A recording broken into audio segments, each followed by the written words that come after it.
My cup is full. My cup is full. Hey, I'm excited, man. I say it's a lot, but I really am excited, man. I have a guest today that's I've been a fan of and known for so long. And I've watched like just go boom, boom, boom, boom, boom, like in real time. So like I got questions, but like, hey, ladies and gentlemen, a round of applause for Mr. Affion Crockett. One time, give it up for him. Boom, boom, boom. Affion, thank you first of all for doing the podcast. I know you're a busy man. Come on, Beard. I got you, brother.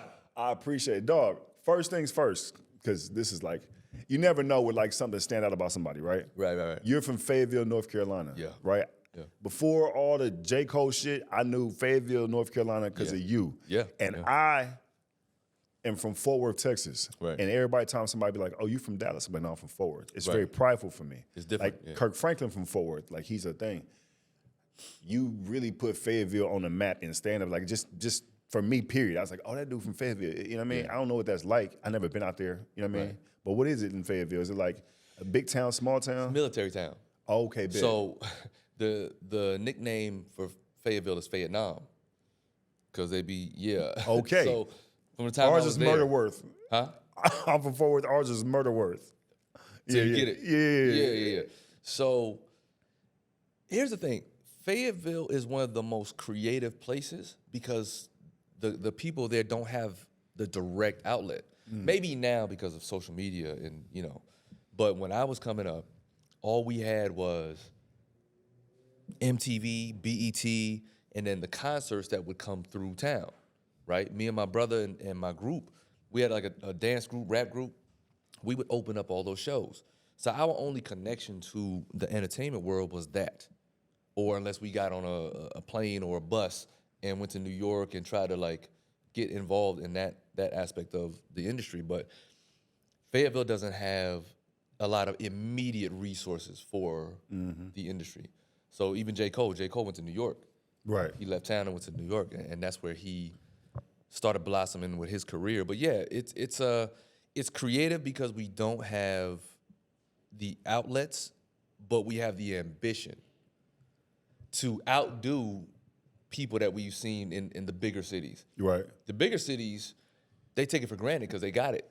Man, listen, I that's why I've never been in Fayetteville. I mean, Fort Worth is like, no, we're not Dallas. No respect to Dallas. We're like a smaller, but it's like we don't, for entertainment, it's like the resources are low. You have to really want to do this. Right. Because it's either sports, Right. You make a family, you go get you a job. Right. Or, you into some other shit. Right, So it's like, exactly. I left at 21. I was like junior college for like maybe 20 minutes. Basketball was not going where I was supposed to think it was gonna go. I was like, I'm paying for school and hooping. This not the dream they said. What happened with basketball said? Here's the thing. Ah. I was a realist because I had a conversation with God at like 16 because I got to like 6'4", but I couldn't like jump like that. And I was like, and all the little weight training they tell you, if you just do the weight, that gets you so much. You seen Jalen Green, them boys that can naturally jump? Yeah. I didn't have that. Right. And it was like, okay, cool. So, but I could do other things to make a team. Like, so I made a JUCO team, small, D3. And it was like, I wasn't playing a lot. And I was like, but I was funny. I didn't know how to tunnel it. And I was like, okay, so I stopped at like 18 and a half, 19, going to school. And I found like an acting class, really just try to funnel the funny. And I knew I was like, I got something. I don't know how I'm gonna do it yet, but I'm gonna move because I don't want to get caught up. I don't want to get a girl pregnant. I don't and have to work to survive. And so I left. What made you leave Fayetteville? And you know what I mean? Because you've been doing it. You've been famous for a long time, not to be funny, but like Def Jam, all that jazz. You've had taste of success like very early. Yeah. You know what I mean? Yeah, it's weird because I don't identify with the word fame or famous, right? People know me. Certain places, some places I go, people don't know me. But you're right. I did early out the gate when I decided that I want to entertain. I was able to get national TV spots early. We got pulled by a cop. You know who the cop was? Bernie Mac. Bernie get out of the car like this.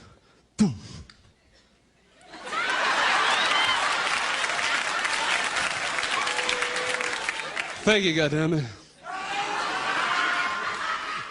Excuse me, fellas, but do you recall how fast you were going? So Showtime at the Apollo, that for 3 guys from Fayetteville, that was a big move. And that was just us dancing, me and my crew. You could dance, bro. Thank you, bro. Not to be funny. I watch you now still. You get with the I don't want to call them TikTokers, but people I know from TikTok, like a news guy or the African guy. And they be dancing. I seen you in them. I was like, and you know what? Not to be, we know I was like, I knew you could dance, but I don't know their name. It's like a white guy and black dude, and they like, you'll stand behind, boom, boom. They be ticking, like whatever. And you did one of those, like, hey, if y'all really still be dancing. Yeah. And I do that on purpose, like to collaborate with them because they at the top of their game. They're like elites. So I'm like, all right, if I can still keep up with them, then that means that my skill set is still there. You know what I mean? So I purposely go after, like I said, the dopest from the TikTok and IG videos. That's who I click up with. I watched you when you used to you used to do a morning video dancing up the stairs or something. Oh, yeah. My back hurt now, Affion. And I'd be watching you like, I don't know, is he stretching more? Does he drink more water? But like, you know what I mean? I do stretch a lot. I ain't gonna lie to you. And I encourage everybody, male or female, stretch every day. Every day. It's, the older we get, our bodies, like, if you don't move your body, you're literally, it's kind of like a creek that starts to slow down and it starts to build up impurities because it's not spring water, it's not flowing. The more you move your body, the more the blood flows. So if you stop moving your body, that's when your body is now open to diseases just catching and sitting in your bloodstream. I'm listening to you like in my head, like Sydney, listen, I need to stretch more. And it's like I need to stretch more, dog. Bruh. Some days I be trying to be funny. Like I get up and I'm like, I'm not this old where this hurts this bad. Yeah. Like I got to get into the stretch game. No, and then we perform too. So as a headliner, you have to think like LeBron.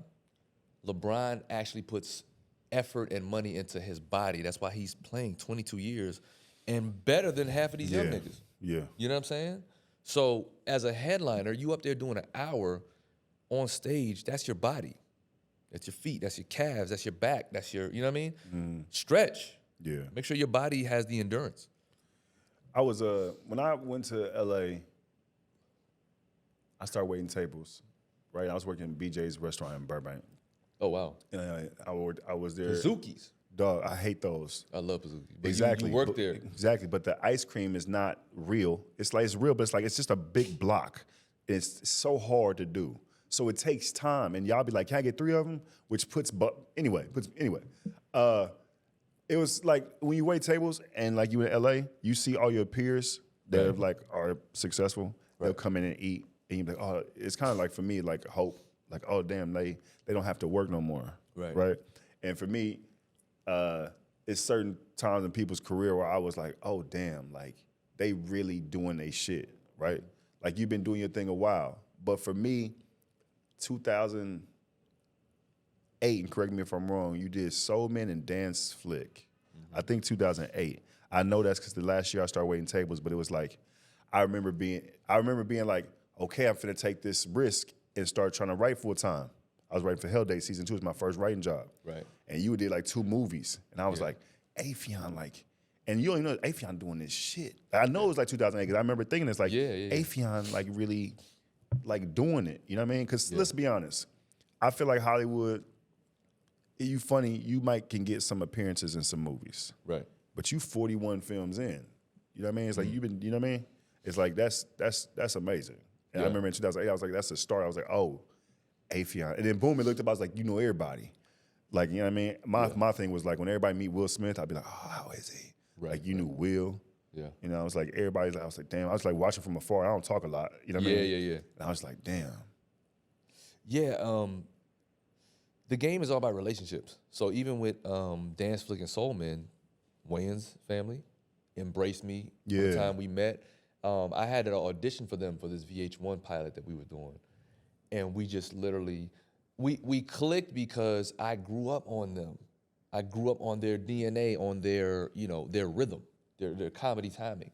So when we was in the audition, I was just hitting them with that rhythm. And they were just like, yo, this dude's stupid, man. And so we did the pilot, and then that's what led to Dance Flick. And then Soul Man, that's Malcolm Lee. Malcolm Lee, me and him did I auditioned for a Toyota commercial, a campaign, a series. And he was directing it, but he said, when I walked into the room, he's like, man, I'm a big fan of yours from Wild 'N Out, da-da-da.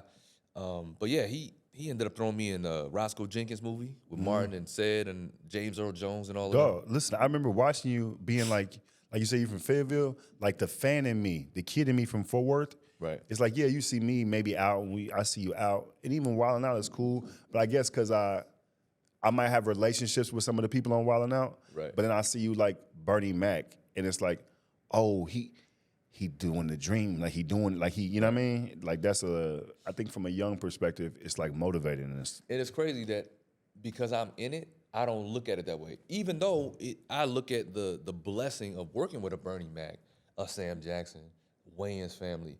I never take it lightly, but I never know how somebody like you is gonna look at that. Dog. Because I look at you as you know everybody too. You're a beast. Listen, this is gonna be it's gonna sound wild as hell. I don't know which comedians think I'm funny.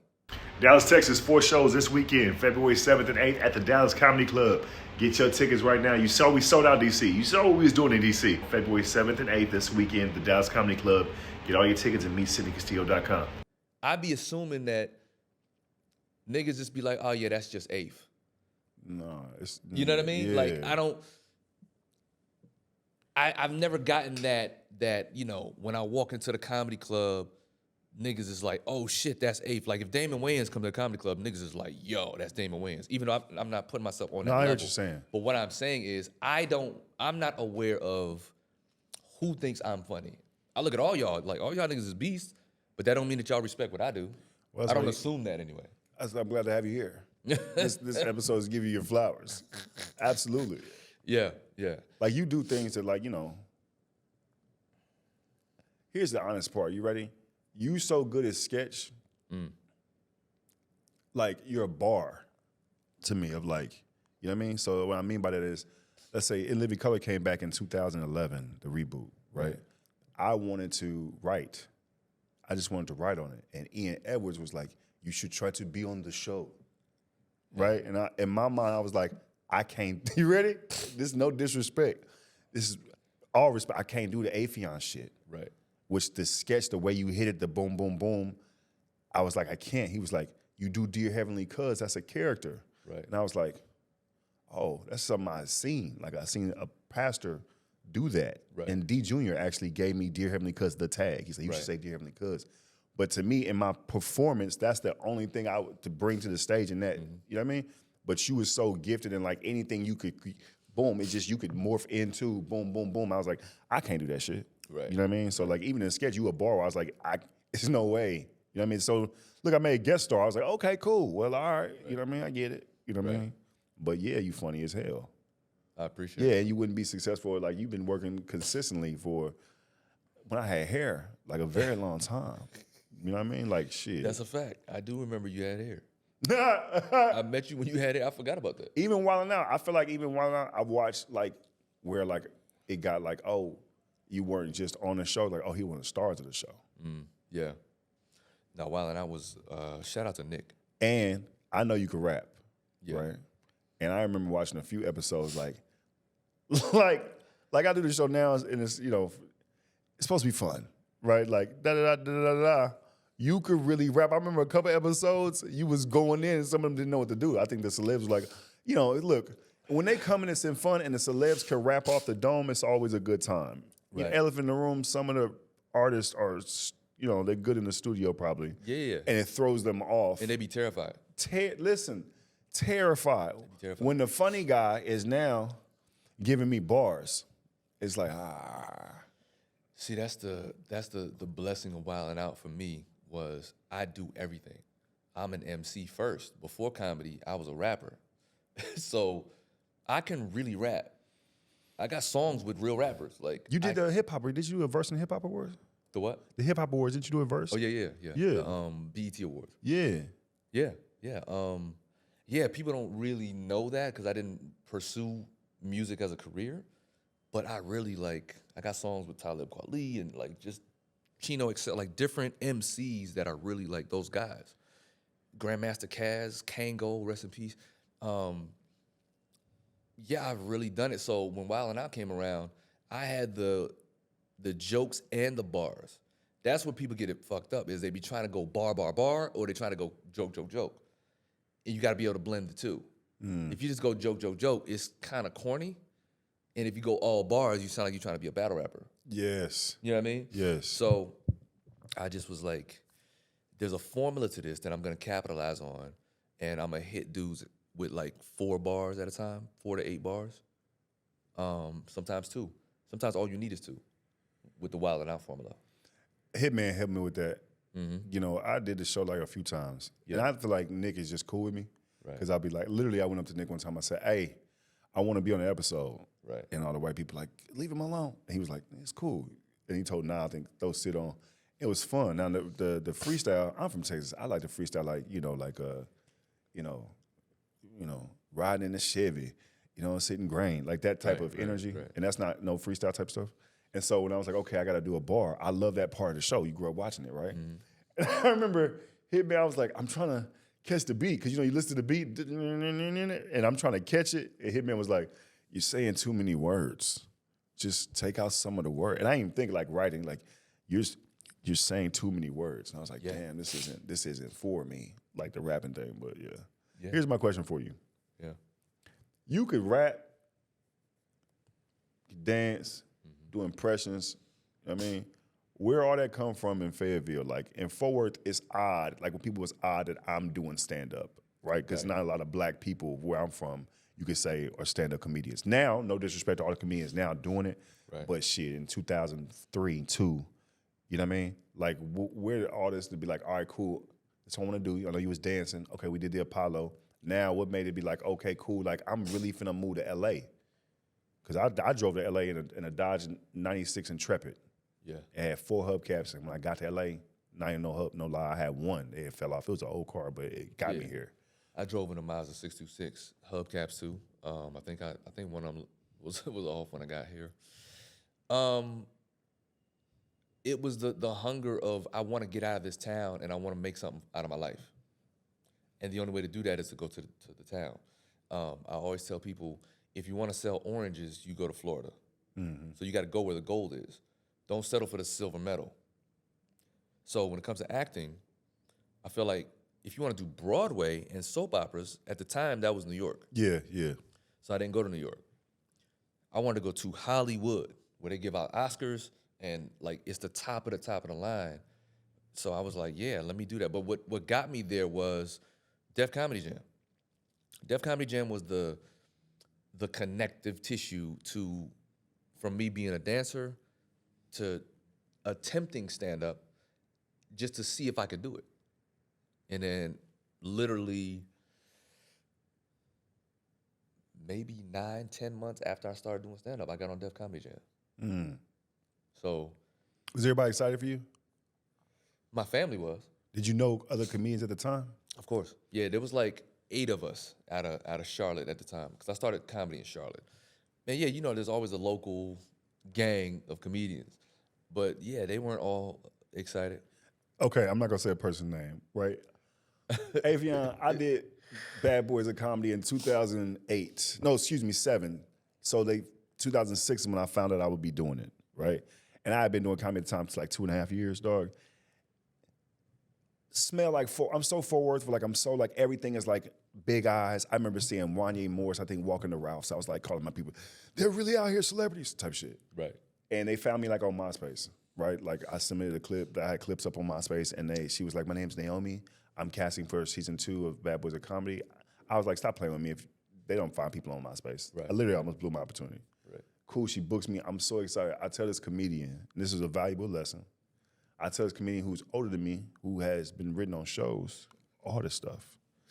And I was so excited. I was telling them, Buddy Lewis and Kim Whitley used to have a room in the Valley. Yeah, the Ha-Ha.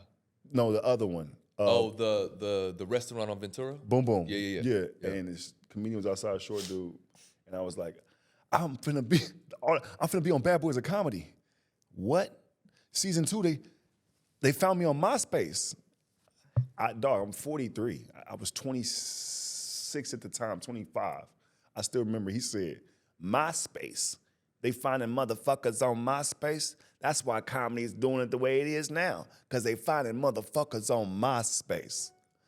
And I said, I have two options. I have to fight him immediately or I have to walk away. And I walked off and I was like, damn. Then I realized, hey, everybody gonna be happy for you. But I thought that comes from people in your own level. This dude has already been, I was expecting little bro types energy. I was like, damn. Yeah, there's a lot of insecurity out here. But that's what I was telling you earlier. I don't assume that anyone finds me funny in the comedy world because I don't know who's happy for me and who's not. Yeah. You know what I mean? Because I felt the energy. I felt the energy of dudes that got in the game after me that once they hit one viral video or one little set, now they walking around like they the shit. You know what I'm saying? Meanwhile, some of the biggest in the game, like the Will Smiths and the Wayans family, are the most humble niggas in the world. So I'm like, I don't waste a lot of time trying to figure out who's happy for me and who's not. Yeah. I just migrate towards the people who are just genuine with me. Yeah. You know what I'm saying? But yeah, older dudes be insecure because, and I don't get it. I don't get why they so mad that younger comedians are coming up and they're using different platforms. I always say it's like if hip hop would not exist if they would have listened to the angry band members that they were sampling. Yeah. If they was, you know what I mean? If they would have been like, oh, damn, Earth, Wind & Fire don't want us to sample their stuff. They say we're not real music, so we should just stop hip hop. You know what I mean? Yeah. And much love to Earth, Wind & Fire, but that was the tone back then, was the bands was mad at hip hop because you just sampling, there's no talent in that. You're just sampling our music that we played and we learned theory and, you know, we went in the studio and recorded these songs and y'all just sampling and saying words over them. But hip hop found its own version of genius. You know what I mean? Mm-hmm. So older comedians being insecure about younger ones, it just, at the end of the day, you're either funny or you're not. And I know some older comedians that just was not funny. And they swear that they're gatekeepers of the craft. You know what I mean? They swear their way is the only way to do it. And I just don't believe in that. When we started writing, I said me and James started writing the same year, like Hell Day. And it went from Hell Day, BET Awards, Tony Rock Project. I got my first 3 jobs in like 6 months. Like, okay, cool. Like, and mind you, I didn't move to LA to write. Right. I was trying to act and, you know, model, all that dumb shit. But I got out of the waiting tables through writing. So it was like an avenue. And so the whole time I'm booking these jobs, I'm just trying to sustain a living. Yeah. Right. And other people would like hate or feel a type of way, or older people, it would be like, oh, you think cuz? I'm like, bro, I'm not even on that. Right. Like, this is allowing me to do stand-up without having to change a keg at night. Yeah. You know what I mean? Yeah, yeah. But, you know, lesson learned. People that, when I was younger, I felt like would look out. Ali Sadiq was like the first comedian I knew. Right. Chris Spencer, Ian Edwards. Like, this is pre-Tony Rock meeting. This is like all them. And Ian kind of took me under his wing. Yeah, and Ian actually was cool when he was one of the first people that I used to hang with. Really, I gotta have him on here. He taught me how to write. He taught me how to write and how to even my temperament. He's a genius. Because I used to always think somebody trying to disrespect me. I was younger. Right. I came out here solo. I had no friends like that. And Ian talked to you in this way. Yeah. You know, he'd be like, you know, no. It was just real like, and he used to work with Kev a lot. Right. I remember asking Kev one time, I said one time I was like 24, I said, he talks so crazy to me. He was like, you could learn a lot from Ian. Just learn. Right. I said, oh, okay, bet. So like he helped me out tremendously. Do you have anybody that you think, or you could say like when you was coming in, like from Fayetteville, you got to LA, you're trying to take on this big city, you got all these talents, you're trying to funnel it, that like kind of like looked out? Because when you funny, everybody look out. Everybody like, okay, now you talented. But like in the beginning where somebody's like, I always had good rapport with like DL, Cedric, from the time I first met them before I moved to LA. And they was always like, you know, if you need anything, holla at me. And that door was always open. Again, when I finally met the Wayans family, the way that they embraced me was dope. Like I'm really an In Living Color fanatic. That's why I do sketch the way I do. In Living Color is the bar for me. You know what I'm saying? It's the best to me. It was the best. And Eddie Murphy on SNL. Yes. You know? But in Living Color, it's just like, you don't get any better than that. The lightning in a bottle of all the cast members that they had at that time, it was crazy, like the level of genius. It was like comedic X-Men University. So, but yeah, to answer your question, yeah, there was a few people that looked out. And again, me and Ian, we used to hang when I first got here. So he and I just would, iron sharpening iron and, going to hit these stages, open mics and all that kind of stuff. And me and him both had dreads at the time when I first moved here. I remember, I didn't know Ian when he had dreads. Listen, dog, Ian, thank God for Ian. Because he could have cussed me out and said, F you. I didn't know no better, Affion. Yeah. So I met Ian at the Ha Comedy Club, and I ran a room at the Derby in Los Feliz, because this dude I waited tables with, we just ran a room, and we would have, waiters come by, and we would fill the room up. And so Ian goes, I have been doing comedy, dog, like a year and a half. He's like, I heard you have a room in Los Feliz. I was like, yeah. He's like, can I be on your show? And I said this because this is just like that. Nigga. I handed the guy, I said, do you have a tape or anything I could look at so I can see? I just don't have everybody up. Can I see some of your work? He said, no, I don't have a tape for you, but I've written on this. I've been on Def Jam. I've been writing for 20 years, a tape. And I said, oh, okay, yeah, I didn't know. Okay, yeah, I would love to have you on the show. And like he became like my little big bro. Like he taught me temperament. Like I was just not angry, but I was just, I guess, this is a white comic. I don't want to say his name, but I remember at the Derby, Ian came in and popped up. And I was so excited. It's like, it's Ian Edwards. Like, you want to go up? He's like, yeah. And this other comic was supposed to go up. But Ian, I just like, all right, Ian, you're next. So when Ian went up, and I handled this all wrong, Affion. Like, Ian scolded the fuck out of me. This white comic was like, hey, man, you said I was going up next. I said, who you talking to? I said, get in the kitchen. And like, I pushed him like in the kitchen a little bit. I said, it's my show. And if I told her and Ian was like, you're dead wrong. You should at least have the respect to talk to him, Not everybody's disrespecting you. And like kind of read me the riot act. And I apologized to that man for 5-7 years. He famous now. Right. And when I see him still, I still be like, hey, he be like, it's all good. But Ian, yeah, that boy taught me a lot. Yeah. Little firecracker. Yeah, he gonna give you the riot act, like you said. I met Ian in New York, so he came up under that fabric. Yeah. That Brooklyn, that Jersey, that, you know what I'm saying? New York is a whole different beast, especially in the 90s. There was so many comedy maniacs, and I mean maniac in a great way. Like, some brilliant minds came out of New York, and Ian, JB Smooth, like, they everybody were, great. Your name, Ian introduced me. Patrice, JB, Kev, Dean, everybody that was like such a beast, and I'm like Rob Stapleton. All of them. Yeah. Rob, when I did Bad Boys of Comedy, Rob, I was so nervous, dog. I had performed at the Comedy Union. That's the biggest stage I've been on. Right. So that whole, 200, 150 maybe? Yeah. I'm going on stage at BAM Theater. It's like seats 2,500. Yeah. And backstage, you could hear the people's feet like they're going crazy. Stomping. And Rob Stapleton was the first comedian live where like he made it the live tape and looked like he was still at a comedy club. Yeah. I remember the bit he came into the audience. It was like when Bluetooth were new. Hello, talk to your man. He up here with another dude. Like he was using the audience. It looked so effortless. It was to me. It was like this is the greatest performance. He dropped 60 that night. If he was doing basketball, I was like, and I was like, look, I don't belong. I remember Naeem was behind me, and literally, I told this man, I said, hey, I think Keith Robinson was before me. He was going crazy. Keith was destroying the room. And I said, I can't go on. I shouldn't be here. He said, they chose you for a reason. I said, and I respect that. But they're stomping. I have a Bank of America joke and a text message joke. That's all I got. He was like, well, go do that shit. Did that shit. It was cool. You know what I mean? Looking back, I survived. Look, man, I look back at my Def Jam set, and I'm like, man, I was so green and so young.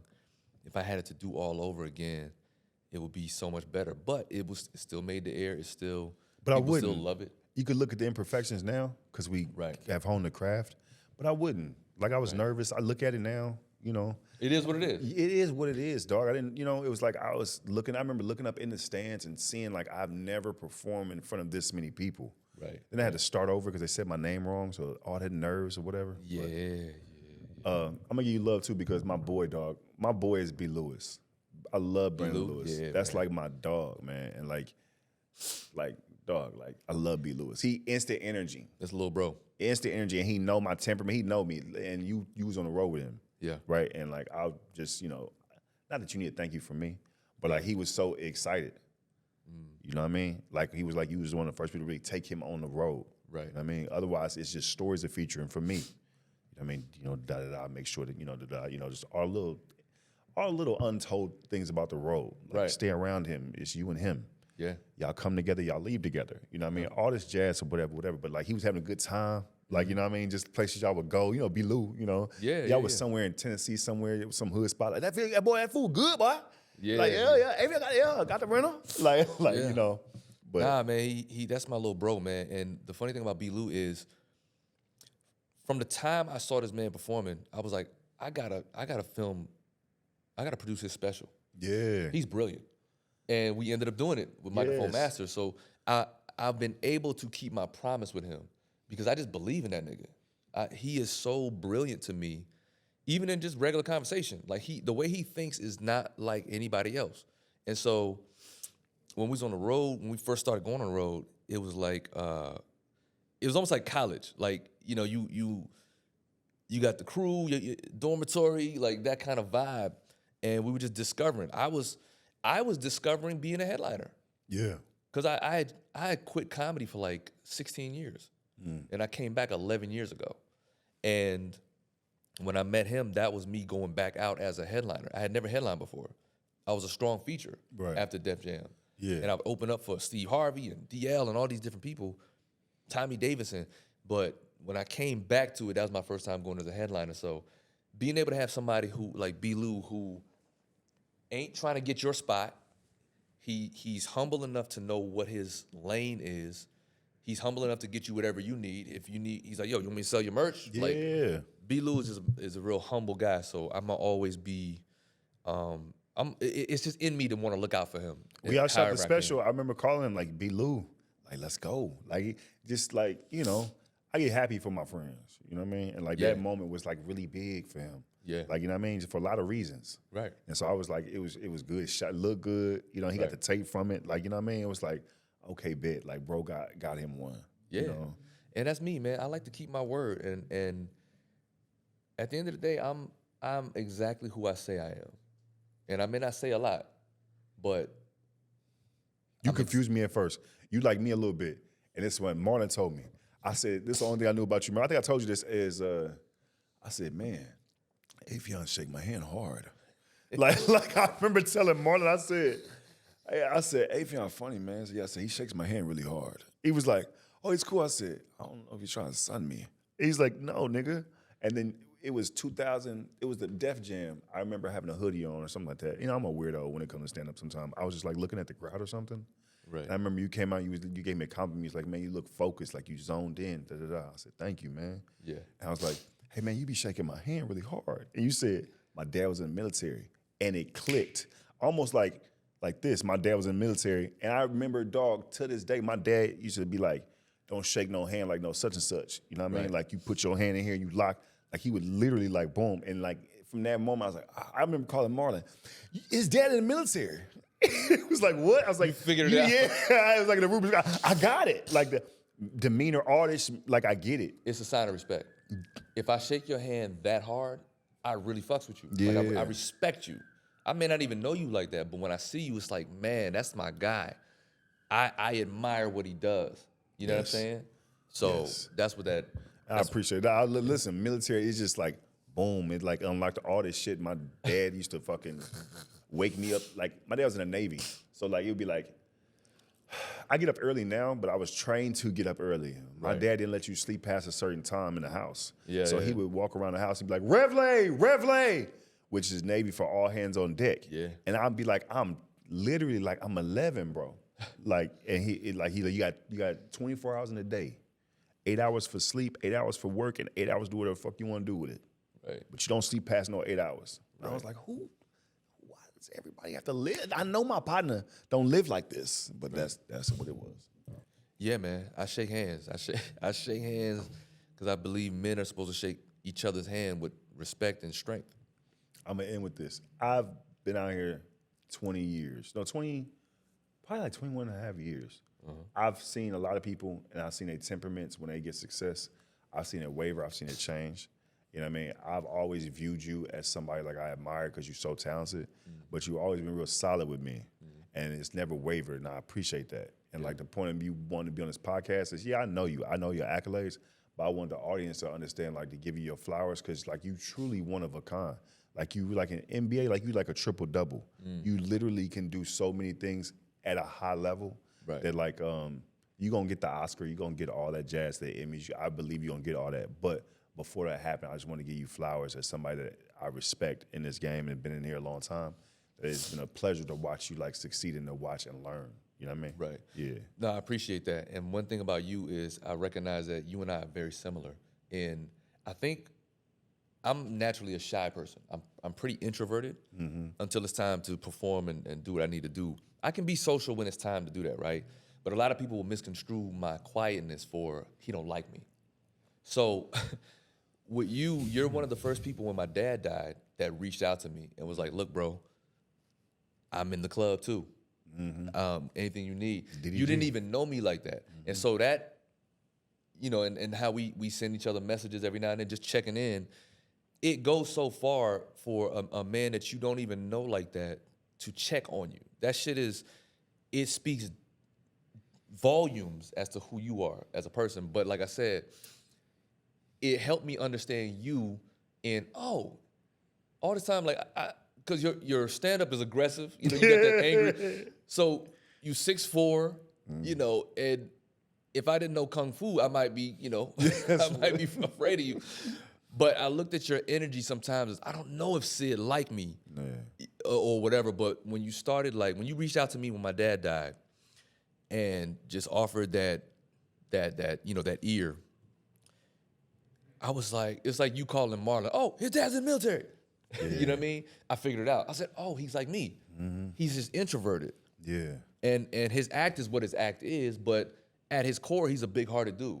And thank you for that. Just thank you for, like, being a real brother and checking on me and just always giving me you always give me flowers. Like, you always check in or whatever, but that meant so much more to me than anything in the industry that we could accomplish. So thank you. Yeah. I ain't do it for this reason, but yeah, man. Yeah. You know, I've been there, so it's like, yeah. You know what I mean? Yeah, and there was no ulterior motive with that. Like, we ain't never really worked together. Yeah. So it wasn't like you was hitting me up for a job or me hitting you for a job. It was like, nah, I'm gonna check on you because you just lost your pops. And I know what that feels like. You know what I'm saying? So, yeah, by the time you call me talking about, can you do the podcast? Yeah. I appreciate you, I flew in yesterday. I was like, all right, let's get it. Thank you, man. Absolutely. Thank you. They already know where to find you. Affion Crockett, everybody. Thank you for doing the podcast. Add me, niggas. Add him. So I'll put his link up here. Shows, Houston, I'm there February 23rd at the Riot Comedy Club. We got one show. Please pull up on me. Dallas, Texas, February 7th and 8th, 4 shows.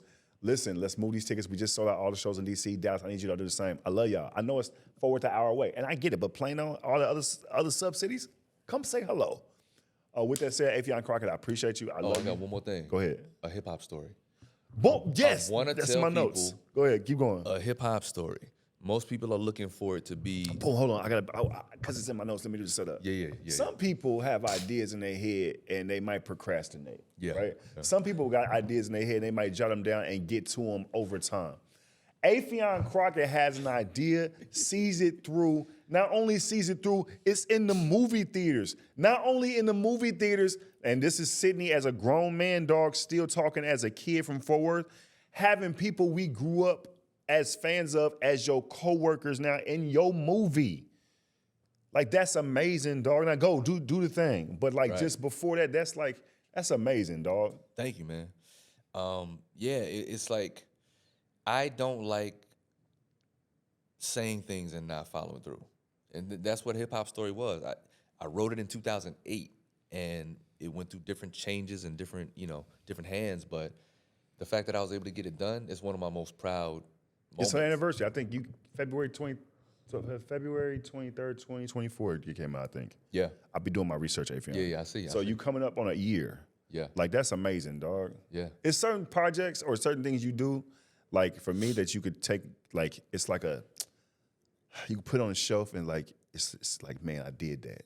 Right. You know what I mean? Like you done a lot of things. You've been in movies. Right. Right. But your own project, dog. Yeah. And it do well and it be well. It's like that's. Yeah. But I just want to tell the people, it's at hiphopstory.com. Most of y'all look for it to be on Netflix, Hulu, because that's an easy, just click a button type thing. But what y'all don't know is it's not always easy to get films on these bigger platforms. So I was like, all right, instead of licensing to them and taking a flat fee where they get to hold my movie for like 5-something years, Right. I can just go straight to the people where they can rent or buy it anytime, worldwide.